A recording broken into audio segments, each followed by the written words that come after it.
Ahoj, vítajte po dlhšom čase. V marci sa mi objavilo krátke týždňové okno, kedy som mohol konečne opustiť prácu a rodinu. Išiel som na trip do Laponska, ktorý som musel kvôli chorobe cez Vianoce zrušiť. Tí, ktorí sledujete moje príspevky, tak viete, že trasa vedie cez Pobaltie do Laponska, potom ide na západ do Švédskych hôr a domov sa ide cez Dánsko a Nemecko. Ani v Laponsku, ani vo Švédskych horách som ešte nebol. Tešil som sa teda na nové miesta, ale hlavne na oddych a zrelaxovanie. Začneme dňom 0, vyrazil som vo štvrtok o 18. smer Česká republika a cez Ostravu som sa presunul do Poľska. Lístok na trajekt som mal objednaný na sobotu ráno, išiel som teda s nejakou časovou rezervou, aby som si mohol obe noci po ceste pospať.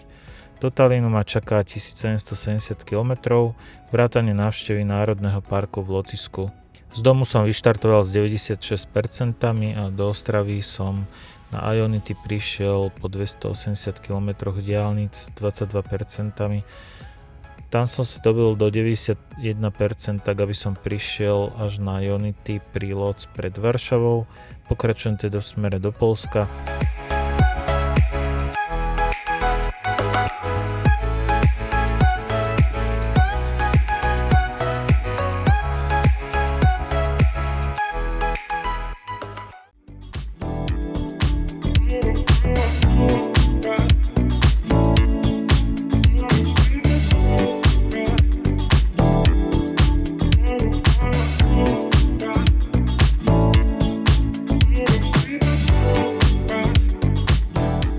Na Ionity pri Lodz som prišiel okolo polnoci a tam si dobijam až do 99%. Tento dlhší čas nabíjania využívam už na spánok. Najbližšie Ionity je potom až v Litve, tak budem musieť ešte po ceste niekde trochu dobiť, ak nechcem ísť po diaľnici nejako veľmi pomaly. Po nabití som si chcel auto zaparkovať ešte niekde na parkovisku a pospať do rána, ale to bolo plné a nenašiel som vhodné miesto. Presunul som sa preto na ďalšie odpočívadlo, kde som si pospal ešte 3,5 hodiny.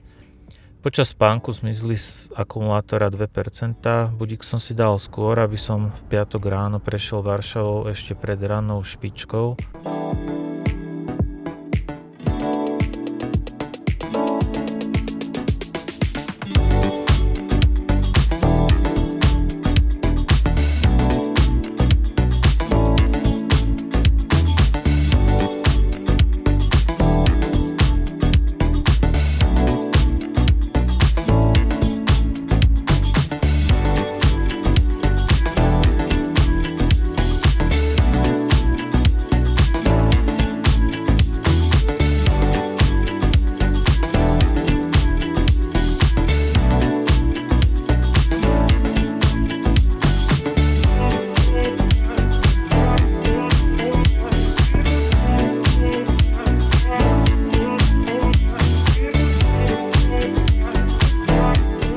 Po nekonečných 360 km prichádzam na nabíjačku Orland pred Suwałki.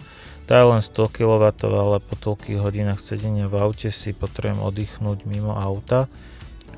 Tu si dobíjam len do 52%, lebo ju mám dvakrát drahšiu ako Ionity a tak, aby som prišiel na prvé Ionity pri Kaunase. Fantastické je, ako Poliaci aj Litovci pohli s diaľnicami. Mimo krátkeho úseku na hranici v Suwałskom koridore je celé Poľsko až po Kaunas jazda iba po diaľnici. Mením trochu plány, pôvodne som chcel rezervný čas použiť na nejaký program v Estonsku, ale potom mi napadlo, že som doteraz zanedbával Lotyšsko.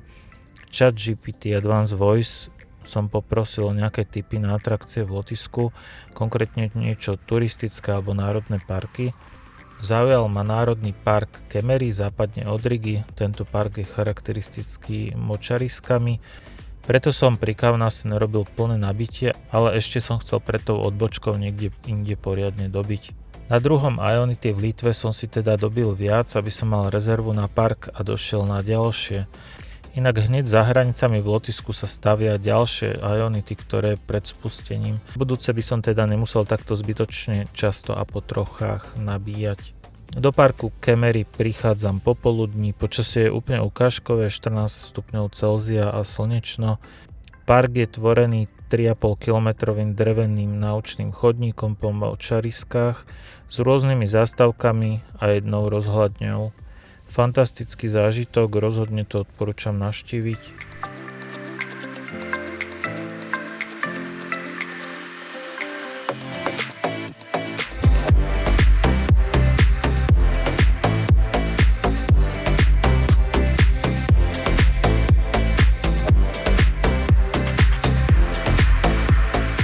Po parku som chytil dopravnú špičku pri Rige, piatok večer. Za obchvatom Rigy som si umyl na ručnej umývačke auto a zase som si preplánoval nabíjania, potreboval som prestávku. Asi by som prišiel s 29% aj na prvej Ionity v Estonsku, ale chcel som si na tom druhom tam pred trajektom dobiť ešte doplná, aby som sa vo Fínsku nezdržoval. Ale hlavne telo si pýtalo prestávky na jedlo a potreby, limity auta boli ďalej.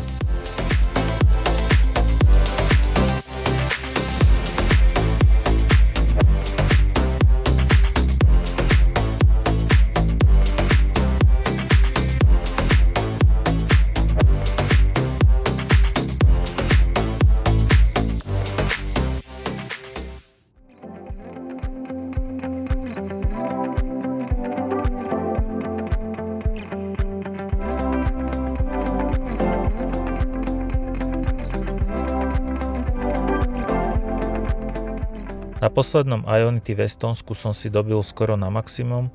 Chcel som tu prespať priamo na pumpe, ale miesta pri nabíjačkách už boli obsadené stojanmi. Kedysi tu boli nabíjačky iba dve a ostatné miesta boli voľné, kde sa dalo parkovať, ale už osadili plných 6 stojanov a nebolo tu iné vhodné miesto na prespatie. Presunul som sa preto do Tallinnu, nakoniec som prišiel ku prístavu a na parkovisku pri múzeu s ponorkou som si zaplatil parkovné až do rána a komfortne tu prespal 6,5 hodiny. Auto za túto noc spotrebovalo 7% energie. Potom som sa len presunul do prístavu na trajekt. To je na túto časť všetko, som 1,5 dňa na ceste, 1770 km za mňou, trajekt som s prehľadom stihol a v ďalšej časti nás čaká plavba a cesta ku Laponsku. Ahojte.